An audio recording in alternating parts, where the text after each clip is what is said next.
বলবো। আমার নাম মেঘনা দেবী। আমি একটি কবিতা বলছি। কবিতার নাম নৌকাযাত্রা, রবীন্দ্রনাথ ঠাকুর।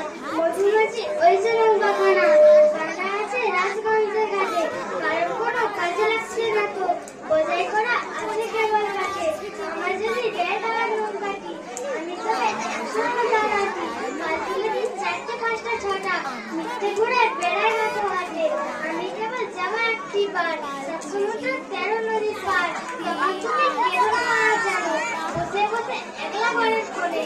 আমি তোমায় যাচ্ছি এখন চলে, রামের মতো জীবিত বছর বনে। আমি যাবো রাজপুত্র হয়ে, নৌকা ভরা সোনার মানিক হয়ে। আর যুগের এক ফ্যানকে নেবো সাথে।